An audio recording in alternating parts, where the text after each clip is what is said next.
Shalom, selamat hari Minggu bagi kita semuanya. Kami menyampaikan salam dari para pendeta dan para halado kepada semua jemaat HKBP Sutoyo dimanapun berada. Jemaat yang dikasihi Tuhan, hari ini kita telah memasuki minggu ke-15 setelah Trinitatis. Dengan topik minggu, kuasa Allah nyata dalam ciptaannya. Melalui ibadah minggu ini, kita diajak untuk mengerti kemuliaan dan kuasa Allah di dalam ciptaannya. Marilah kita bersekutu di dalam ibadah ini, kita memuliakan dan memuji Tuhan di dalam hidup kita, sebab kuasanya nyata dalam ciptaannya. Marilah kita bersaat teduh dan berdoa di dalam hati kita masing-masing. Saat teduh dimulai.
Amin.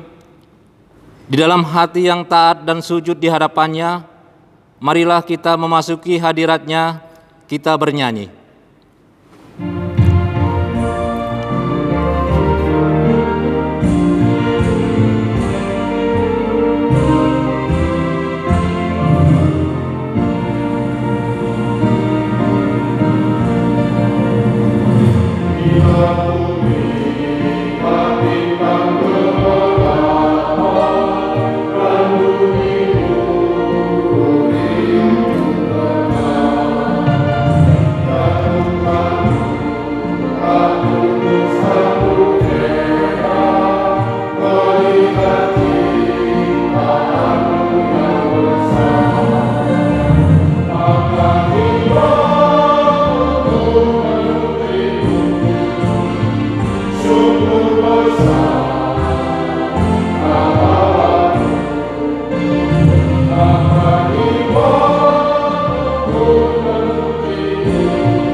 Di dalam nama Allah Bapa dan nama anaknya Tuhan Yesus Kristus dan nama Roh Kudus yang menciptakan langit dan bumi. Amin. Dari jauh menampakkan diri kepadanya, aku mengasihi engkau dengan kasih kekal. Sebab itu aku melanjutkan kasih setiaku kepadamu. Haleluya. Haleluya. Haleluya.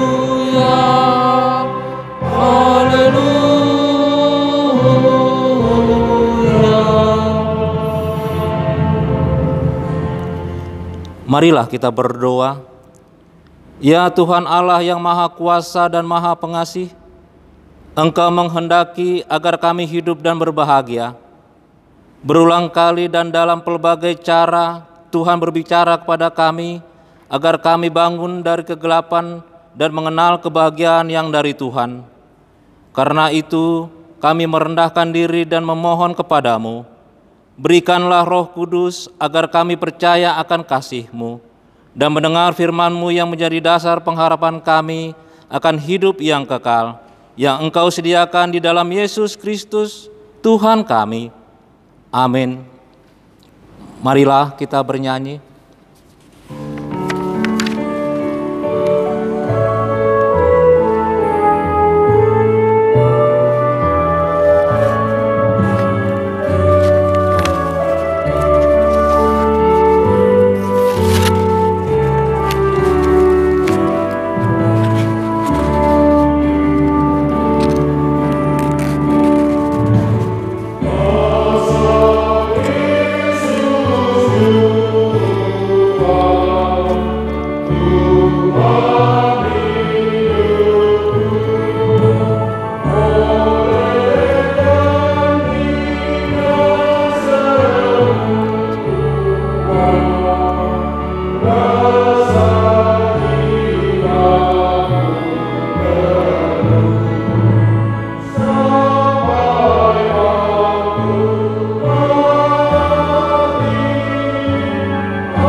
Hukum Tuhan yang ditetapkan untuk kita pada minggu ini tertulis dalam titah pertama dan maksudnya.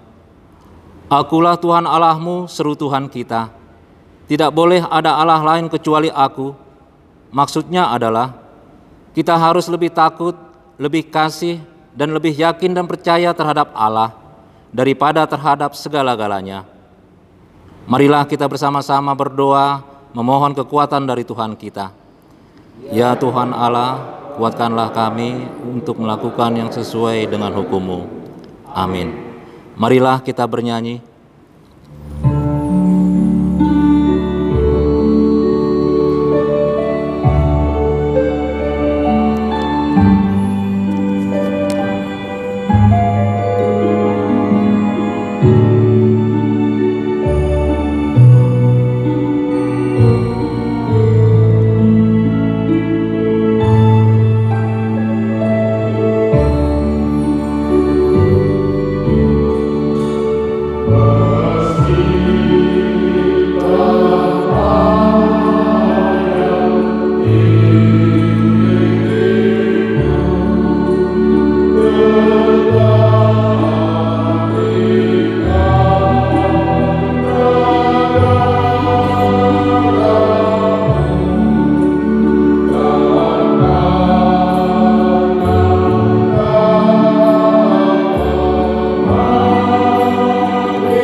Saudara yang terkasih, di dalam kerendahan hati marilah kita mengaku dosa di hadapan Tuhan.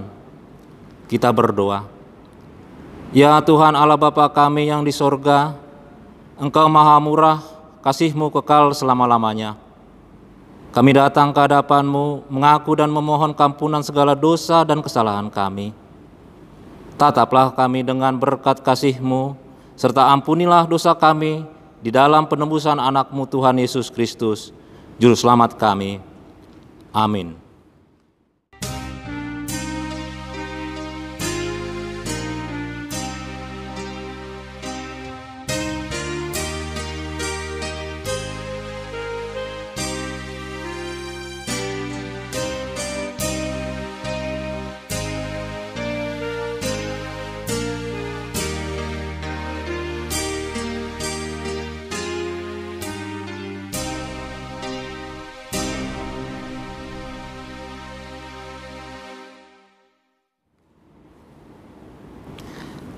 Janji Tuhan akan kampunan dosa-dosa kita. Sebab biarpun gunung-gunung beranjak dan bukit-bukit bergoyang, tetapi kasih setiaku tidak akan beranjak darimu, dan perjanjian damaiku tidak akan bergoyang. Firman Tuhan yang mengasihi engkau. Kemuliaan bagi Allah di tempat yang maha tinggi. Amin. Marilah kita bernyanyi.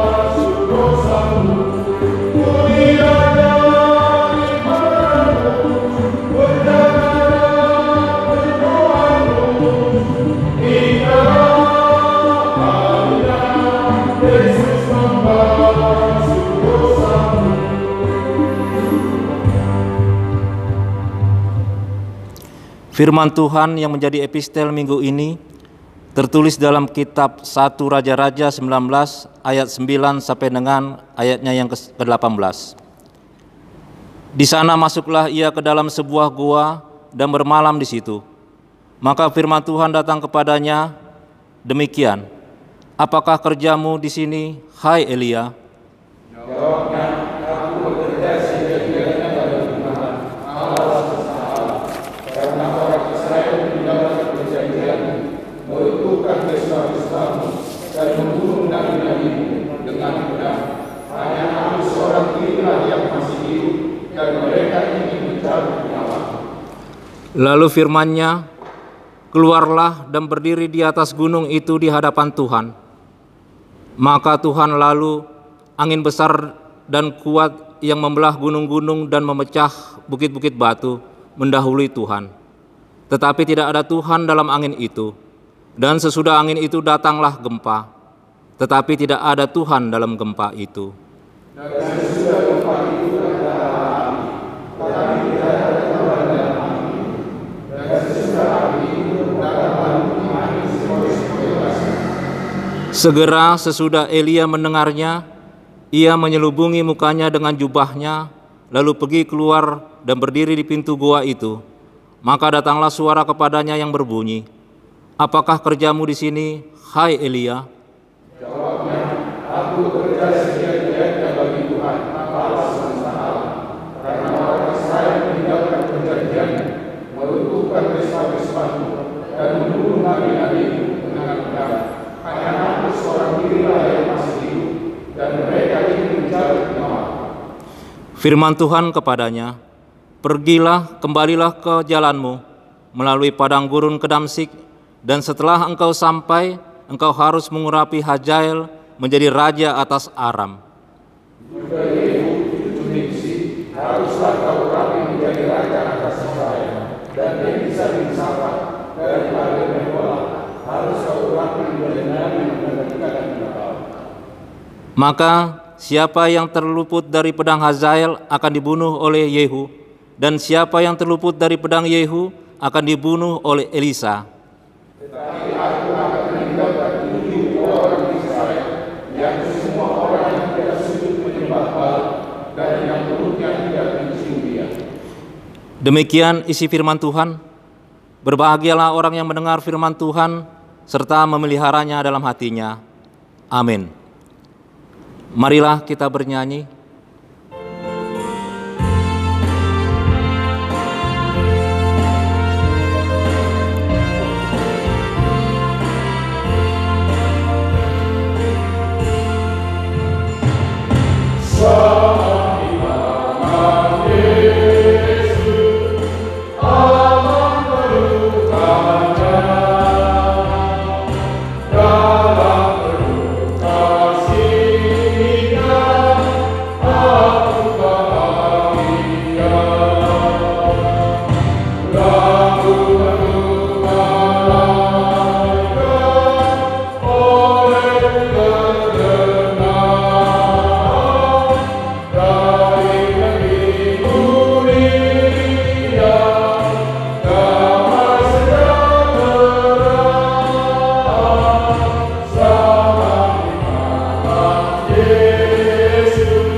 Marilah kita bersama-sama mengaku iman kepercayaan kita.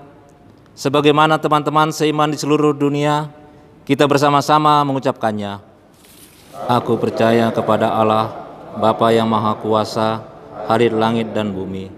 Aku percaya kepada Yesus Kristus, Anaknya yang tunggal Tuhan kita, yang dikandung daripada Roh Kudus, lahir dari anak darah Maria, yang menderita sengsara di bawah pemerintahan Pontius Pilatus, disalibkan, mati dan dikuburkan, yang turun dalam kerajaan maut. Pada hari yang ketiga, bangkit pula dari antara orang mati, naik ke surga, duduk sebelah kanan Allah, Bapa yang Maha Kuasa. Dari sana akan datang kelak untuk menghakimi orang yang hidup dan yang mati. Aku percaya kepada Roh Kudus, dan ada suatu gereja yang kudus dan am, persekutuan orang kudus, pengampunan dosa, kebangkitan daging, dan hidup yang kekal. Amin. Warta jemaat dapat kita baca pada acara yang telah dibagikan melalui WhatsApp Group. Marilah kita bernyanyi sambil kita mengumpulkan persembahan yang pertama.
Marilah kita berdoa.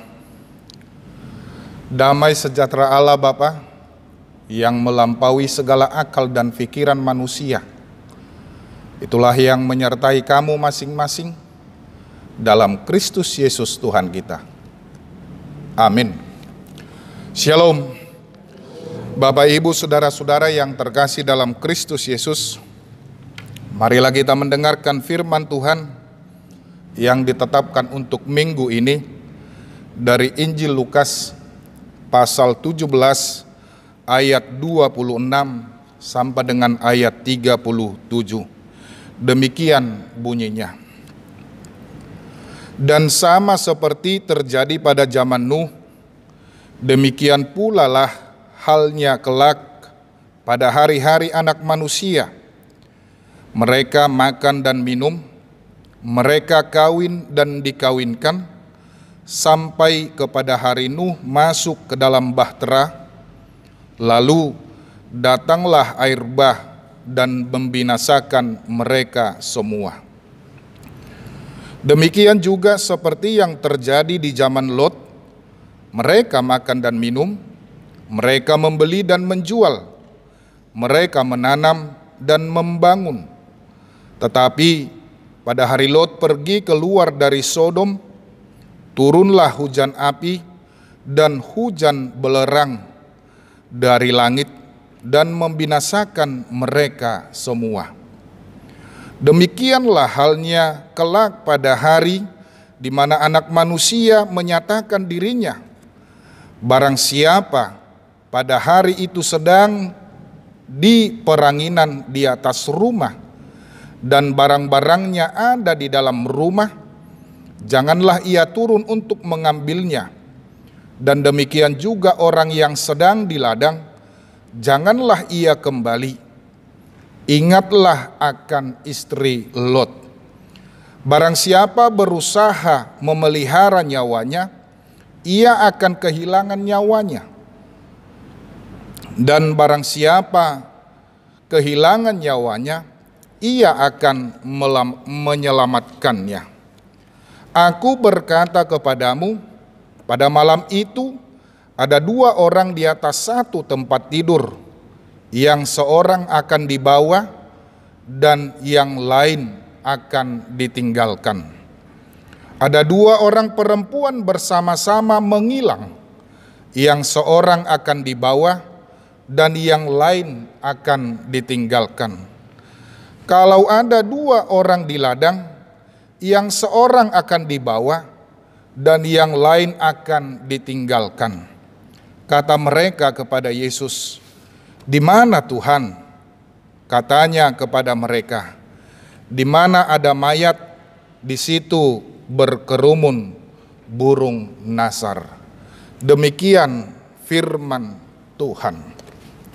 Bapak, Ibu, saudara-saudara yang terkasih dalam Kristus Yesus, adalah sangat dapat diterima akal ketika manusia hidup dalam dunia ini, ketika manusia berusaha di dunia ini, dia akan selalu melihat hasil.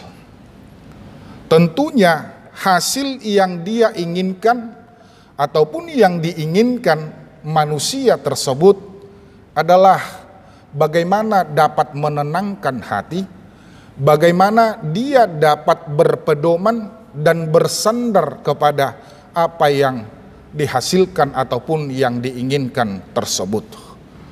Contohnya, ketika seseorang ingin mengikut seseorang, tentu yang dia perhatikan adalah apakah seseorang itu dapat memberikan keinginannya, dapat memberikan kepuasan, ataupun ada hal yang dia terima dari orang yang diikutinya.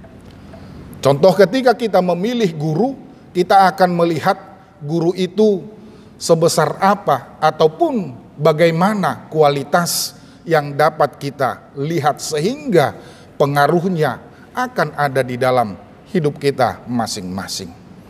Seperti yang saya katakan tadi, bahwa itu adalah merupakan hal yang ideal. Dan mungkin setiap manusia akan mencari ataupun memilih jalan tersebut karena memang ada hal yang dijanjikan. Bapak, Ibu, saudara-saudara yang terkasih dalam Kristus Yesus, tugas daripada Tuhan Yesus di dunia ini adalah ingin menyatakan kerajaan Allah. Ingin menghadirkan kerajaan Allah di dalam dunia ini.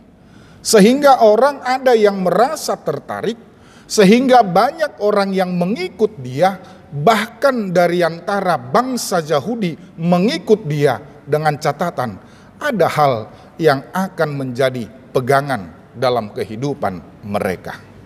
Ada hal yang berbeda dari apa yang sudah dikatakan oleh Tuhan Yesus. Ada hal yang berbeda dari apa yang sudah disampaikan oleh Tuhan Yesus. Ada hal yang berbeda dari apa yang Tuhan Yesus ajarkan di dalam kehidupan mereka. Tuhan Yesus menyampaikan bahwa Ia mau menghadirkan kerajaan Allah. Dan nantinya pertanyaan orang Yahudi ataupun Farisi mengenai hal kerajaan Allah yang mengawali percakapannya dengan Kristus.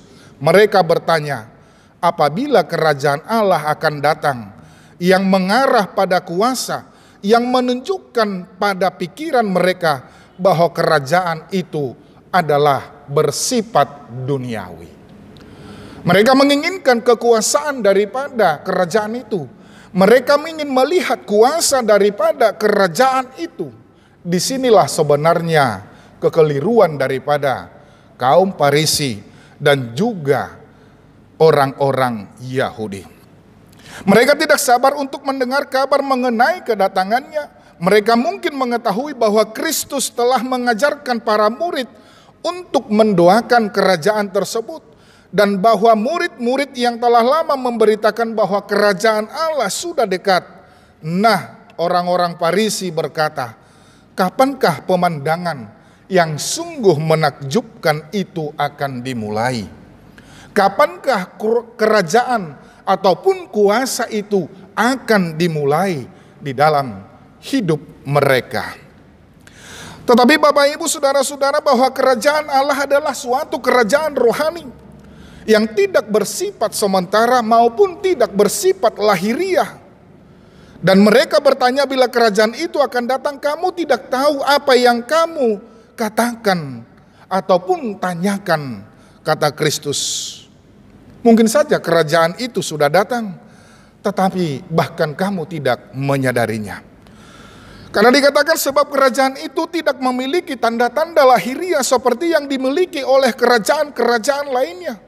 Tidak memiliki kegemilangan ataupun gejolak seperti yang diperhatikan oleh bangsa-bangsa di bumi ini dan dimuat dalam berbagai media. Tentu kita juga akan berpikiran demikian. Ketika ada satu kekuatan di dalam dunia ini, kita akan melihat apa hasil daripada kekuatan tersebut. Ketika ada orang yang mengaku bahwa ada pemerintahan di dalam dunia ini, kita akan melihat apa hasil ataupun apa yang dapat dinikmati daripada pemerintahan tersebut. Karena itu Tuhan Yesus katakan kerajaan itu akan datang secara diam-diam, tanpa kemewahan, tanpa hingar-bingar, tanpa tanda-tanda lahiriah, tanpa pamer fisik ataupun tanpa pamer bersifat lahiriah. Dapat kita bandingkan dengan teks epistele yang sudah kita bacakan tadi. Keluarlah dan berdiri di atas gunung itu di hadapan Tuhan. Maka Tuhan lalu angin besar dan kuat yang membelah gunung-gunung dan memecah bukit-bukit batu mendahului Tuhan. Tetapi Tuhan tidak ada di dalam angin itu. Dan sesudah angin itu datanglah gempa. Tidak ada Tuhan dalam gempa itu. Dapat kita perhatikan di dalam kejadian alam yang sungguh sangat menggemparkan tersebut, bahwa dalam kejadian alam yang sungguh mengguncang dunia, tetapi dia tidak memperlihatkan dirinya. Dan itulah yang dikatakan oleh Tuhan Yesus, dia datang secara diam-diam, tanpa kemewahan, tanpa hingar-bingar, dan tanpa tanda-tanda lahiriah, dan tanpa pamer kekuatan. Karena memang mereka ingin merasakan dan dipuaskan, ingin mengetahui kapan semuanya itu akan terjadi. Tetapi Kristus tidak menjawab mereka dengan hal tersebut. Dan dia katakan bahwa kerajaan itu tidak ada di sana dan tidak ada di sini. Dia tidak menuju tempat, dia tidak menunjukkan satu lokasi, tetapi dia mengatakan bahwa kerajaan Allah itu akan hadir di dalam dunia ini. Karena sekarang juga kita harus luruskan, banyak orang yang merasa bahwa dia menemukan Allah di satu tempat. Bahwa banyak yang memikirkan bahwa dia melihat ataupun berjumpa dengan Allah ataupun merasakan kuasa Allah di dalam satu-satu waktu. Dan orang-orang yang membatasi kekristenan dan juga gereja hanya sebatas wilayah atau golongan akan berseru, ia ada di sini dan ia ada di sana, yang benar-benar berlawanan dengan rancangan kekristenan secara keseluruhan. Hari ini terjadi pula dengan orang-orang yang menjadikan kemakmuran dan kemewahan lahiriah sebagai tanda daripada gereja sejati. Bapak, Ibu, saudara-saudara yang terkasih dalam Kristus Yesus, kita harus meluruskan ini di dalam pola dan pemahaman kita, bahwasanya kuasa Allah tidak ditunjukkan dengan tanda lahiriah. Jangan ada pula orang yang mengatakan ketika kita jatuh sakit bahwa Allah sudah tidak bersama dengan kita. Jangan ada pula orang yang berpikiran bahwa ketika kita sehat walafiat, bahwa ketika kita kuat, bahwa kuasa Allah di dalam diri kita. Tuhan tidak menyatakan hal yang demikian. Tetapi dia menyatakan bahwa kerajaan itu memiliki pengaruh rohani. Kerajaan Allah ada di antara kamu. Kerajaan itu bukan dari dunia ini, dikatakan oleh Yohanes di dalam Yohanes 18 ayat 36. Kemuliaannya tidak memuaskan hayalan ataupun harapan daripada manusia, tetapi mempengaruhi jiwa manusia, dan kuasanya menggugah jiwa dan hati nurani daripada setiap manusia. Nah, Bapak, Ibu, saudara-saudara, dengan demikian bahwa kerajaan Allah itu akan dapat dilahirkan dari diri kita masing-masing. Ketika kita digugah oleh roh Allah, ketika kita digugah oleh roh Tuhan, di dalam diri kita akan menghasilkan kuasa daripada kerajaan Allah tersebut. Jangan katakan kerajaan Allah ada di dalam dunia ini ketika kita melakukan hal-hal yang akbar, hal-hal yang luar biasa. Tidak, tetapi dari hal-hal kecil juga bahwa akan lahir dan juga kelihatan kuasa Allah. Contoh kecil saja, bisa berdamai dengan sesama, kuasa Allah juga ada di dalamnya. Bisa hidup berdampingan dengan sesama, kuasa Allah juga ada di dalamnya. Jika kita mempunyai rasa empati dan simpati terhadap teman ataupun saudara kita, siapapun itu, bahwa kuasa Allah di dalamnya. Jadi kuasa Allah, kerajaan Allah itu tidak dalam keadaan ataupun prestasi yang begitu luar biasa. Kerajaan Allah tidak akan mengubah keadaan lahiriah manusia, melainkan mengubah hati dan kehidupan mereka. Jadi dengan demikian dapat kita katakan, ketika kita rajin beribadah, ketika kita mempunyai hubungan yang akrab dengan Tuhan, akan menghasilkan di dalam kehidupan kita jabatan demi jabatan yang kita raih. Jangan. Bohamu saya memulusong jabatan di Jolma, nasodong di Batabi, nasodong bihara jaun di Batah di si. Bagaimana pula ketika seseorang itu tidak pernah memiliki jabatan yang tinggi ataupun tidak mempunyai posisi di dalam pekerjaannya, apakah kerajaan Allah tidak hadir dalam dirinya?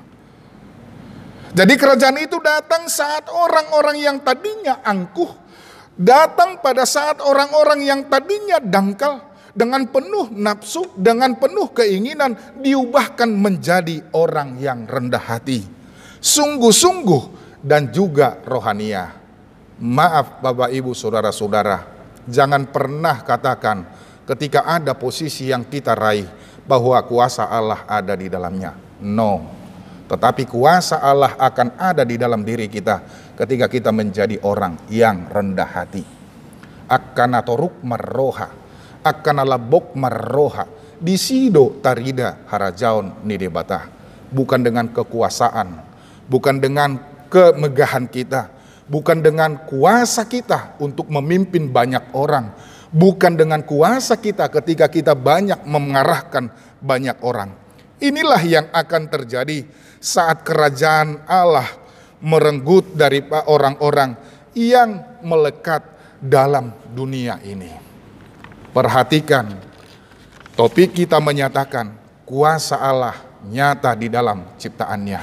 Bukan di dalam tentara, bukan di dalam kekuatan peperangan, bukan di dalam kekuatan persenjataan, tetapi kuasa Allah nyata di dalam ciptaan.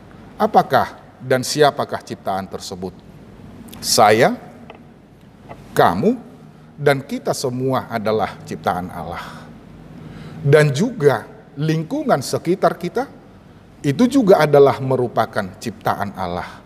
Oleh karena itu, maka dari hal tersebut kita akan dapat belajar. Dan dalam teks tadi sudah kita perhatikan bagaimana air bah dapat meluluh lantakkan manusia. Bagaimana hujan api dan belerang dapat membumi hanguskan manusia. Itu tidak ada apa-apanya. Hanya air yang kita perhatikan adalah yang mendukung kehidupan kita setiap harinya. Tetapi bisa juga itu menjadi sesuatu hal yang mempunyai kekuatan yang meluluh lantakkan kehidupan manusia. Oleh karena itu Bapak Ibu Saudara-saudara, pendirian kerajaan Allah akan menghantarkan kebinasaan bagi setiap manusia yang rakus di dalam dunia ini. Kerajaan Allah akan menghantarkan kebinasaan bagi dunia yang hanya dan yang sering mengandalkan kekuatan di dalam dirinya sendiri. Dan kerajaan Allah akan meluluh lantakkan kesombongan, keangkuhan, dan juga arogansi daripada manusia di dalam dunia ini. Karena itu, kita harus masuk di dalam satu persekutuan yang penuh dengan kerendahan hati. Karena memang manusia akan selalu muncul, akan selalu hidup di dalam keinginan daripada kedagingannya. Sebagaimana di dalam dunia purba pada zaman Nuh dan juga pada Sodom pada masa Lot. Bagaimana keadaan daripada manusia pada zaman itu, dengan cara apakah Allah menghakimi mereka? Pada akhirnya penghakiman itu datang menimpa mereka sekalipun mereka telah diperingatkan sebelumnya. Lihatlah sampai jauh ke dalam dunia purba, saat semua manusia menjalankan hidup yang sesuai dengan keinginannya dan merusak kehidupan tatanan yang sudah ada di dunia ini, dan bumi penuh dengan kekerasan. Bapak, Ibu, Saudara-saudara, ketika saya mempersiapkan khotbah saya ini, saya terbayang ataupun saya memikirkan apa yang kita alami pada saat sekarang ini, yaitu pandemi COVID-19. Satu orang tidak ada pun yang dapat untuk melawan. Semuanya pada ketakutan. Kalau didok PSBB ketat, semua pada khawatir, hitir-hitir, gemetaran semua manusia. Enaung bohando namasa. Dan saya pikir itu bukanlah suatu kekuatan yang luar biasa, tetapi itu adalah kekuatan yang lemah yang dapat menghancurkan kehidupan ataupun tatanan daripada kehidupan manusia.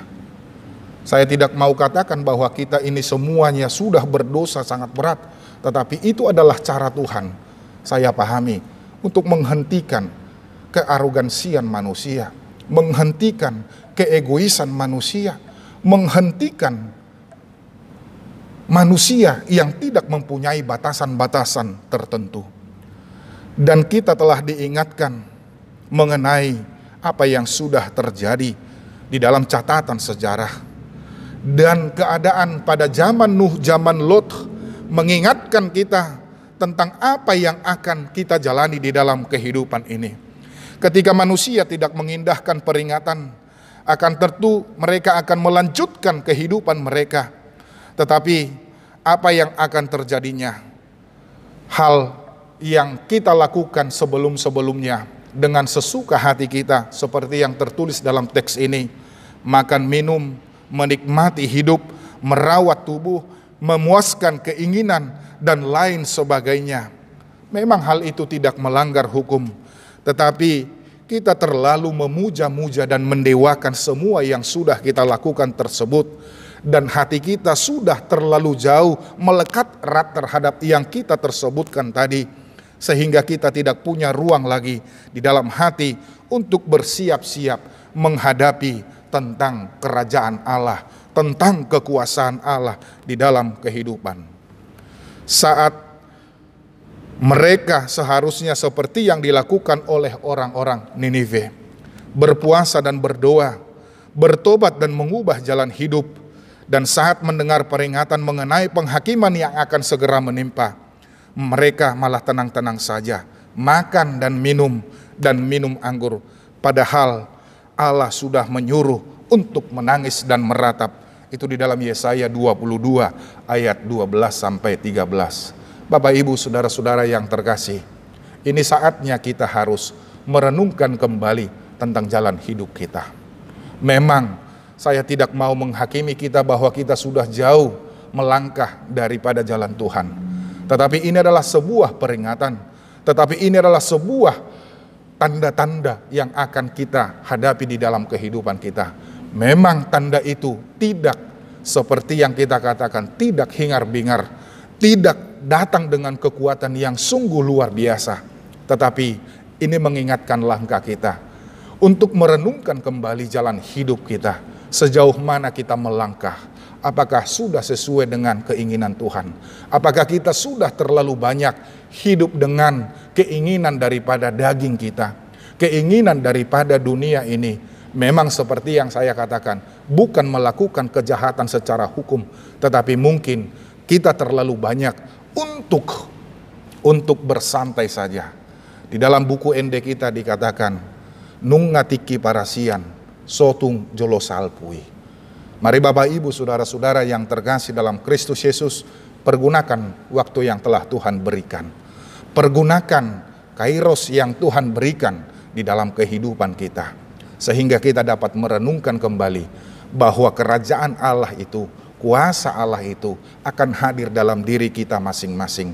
Bahwa kita juga adalah termasuk di dalam ciptaan Tuhan. Amin. Mari kita berdoa. Tuhan Allah Bapa kami yang bertahta dalam kerajaan surga, puji syukur kami sampaikan kehadirat-Mu pada hari ini, di mana Tuhan menyertai kami dan memberkati kami. Terkhusus Tuhan memberikan waktu bagi kami untuk dapat beribadah di dalam rumah kami masing-masing, walaupun sudah kami melakukan ibadah di dalam gereja. Terima kasih Bapa di sorga atas sabda-Mu, atas firman-Mu yang telah menyapa kami, mengingatkan kami dalam langkah kami, supaya kami tidak terlalu jauh melangkah, tetapi kami dapat melihat tanda-tanda kehadiran Allah. Kami dapat melihat tanda dan kuasa Allah di dalam kehidupan kami, sehingga kami tidak lagi meminta dan mengharapkan tanda yang lebih besar lagi, tetapi Tuhan sudah cukup banyak memberikan tanda di dalam kehidupan kami masing-masing. Biarlah kami dapat menerapkan dan menjalankan firman Tuhan di dalam kehidupan kami setiap hari. Tuhan yang senantiasa menyertai kami di dalam perjalanan kehidupan kami. Kami berdoa bagi setiap warga jemaat dimanapun berada Tuhan. Di dalam kehidupan sekarang ini banyak yang kesulitan karena akan dibatasi dengan pergerakan mereka untuk melakukan segala aktivitas dan yang berhubungan dengan pekerjaan serta mata pencaharian. Kiranya Tuhan melawat dan juga menyertainya Tuhan. Jangan biarkan hidup di dalam keputusasaan, tetapi biarlah dapat hidup di dalam semangat yang daripada Tuhan. Kami berdoa bagi anak-anak kami yang sekarang juga tetap belajar dari rumah dan mereka akan mengikuti ujian tengah semester. Kiranya Tuhan yang memberikan hikmat kebijaksanaan kepada mereka, agar mereka menjadi anak-anak yang berhikmat, anak-anak yang takut akan Tuhan, dan juga anak-anak yang akan dapat meneruskan generasi ini dan kehidupan kami di dalam negara ini. Tuhan Allah Bapa kami, bagi saudara-saudara kami yang di dalam keadaan duka oleh karena meninggal saudara-saudara mereka, Tuhanlah yang memberikan penghiburan. Jangan biarkan mereka larut di dalam keputusasaan dan juga kedukaan mereka, tetapi biarkanlah Tuhan mereka terhibur. Dan kami berdoa setiap pelayanan yang akan dilakukan di gereja ini, biarlah nama Tuhan yang termulia, dan kami hanya sebatas pelayan saja, dan jangan biarkan kami untuk mengedepankan kepribadian kami masing-masing, tetapi biarlah Tuhan yang kami kedepankan. Terima kasih Bapa di surga, banyak dosa dan pelanggaran kami, kiranya Tuhan menghapuskannya, agar kami semakin layak untuk disebut menjadi anak-anak Tuhan. Dalam Kristus Yesus kami berdoa dan mengucap syukur. Amin. Sambil menyerahkan persembahan, kita bernyanyi.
Marilah kita berdoa untuk menyerahkan persembahan kita kepada Tuhan.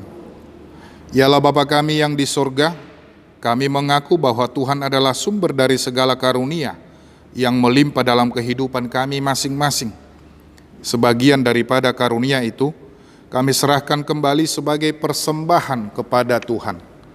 Terimalah dan berkatilah persembahan umat-Mu ini, agar dapat kami pergunakan untuk pekerjaan dan pelayanan kerajaan Tuhan di dunia ini.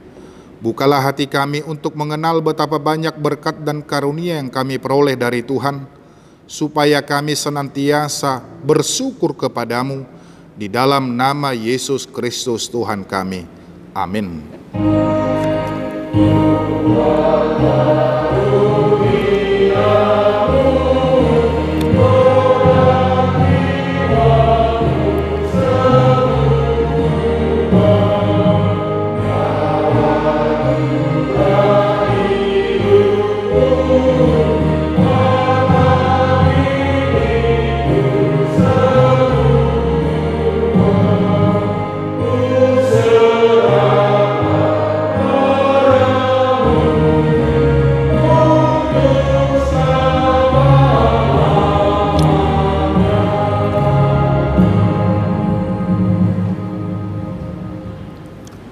Bapa kami yang di sorga, dikuduskanlah namamu, datanglah kerajaanmu, jadilah kehendak-Mu di bumi seperti di sorga. Berikanlah kami pada hari ini makanan kami yang secukupnya, dan ampunilah kami akan kesalahan kami, seperti kami juga telah mengampuni orang yang bersalah kepada kami. Dan janganlah membawa kami ke dalam pencobaan, tetapi lepaskanlah kami daripada yang jahat. Karena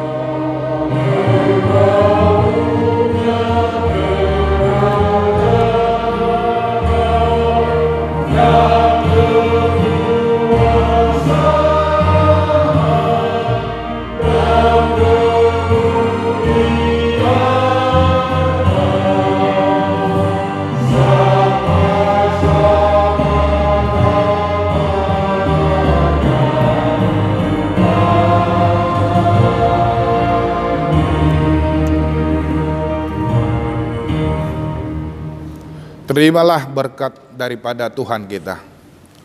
Tuhan memberkati engkau dan melindungi engkau. Tuhan menyinari engkau dengan wajah-Nya dan memberi engkau kasih karunia. Tuhan menghadapkan wajah-Nya kepadamu dan memberi engkau damai sejahtera.